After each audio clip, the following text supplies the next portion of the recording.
So that goes a lot into what Steve and what Seagate's doing here.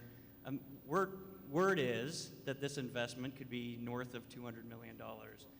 Can you elaborate on really why, and then again, why Fremont?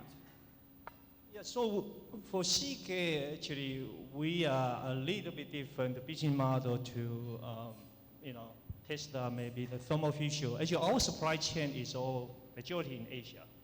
So that's become very good story to share with everybody here is why Seagate decided to, by the way, $300 million, not only $200 million.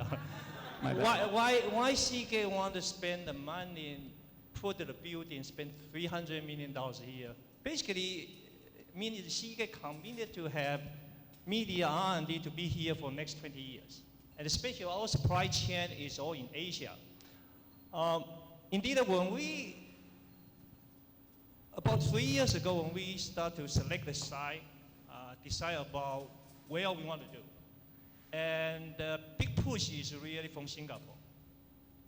Singapore actually, they're manufacturing all our media.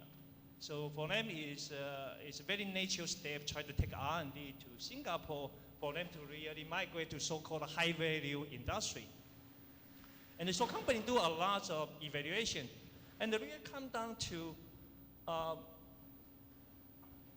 lot of factors, actually. But it comes down to, number one, nice weather here. If you like ski, you can go ski. If you like a beach, you can go beach. Every time when I travel to Singapore, when I come back to San Francisco, I always feel good because overlay is so hot here. Every day is sunshine. So apparently that's one of the big reasons. But interesting thing is certainly we know about people. People is diversity of people. The talent pool of people. When we evaluate this, the talent pool of people is not only the advanced degree. Actually, interesting is even the one I'm talking about, middle salary. We have a lot of very high talent people available. So that's the other very attractive factor. And then the quite interesting is, especially in the last, maybe after 2009 recession, in terms of electricity and water and all that, in Singapore right now is even more expensive than in USA. But it really eventually comes down to the company make a decision. What they found is the job we are doing. The only way can do is in Silicon Valley. If you're going to do in Singapore, unless we have people want to move, we take 200 technical people go to Singapore, give them $1 million relocation package, and maybe going to take them about 5 years to do the research development in Singapore.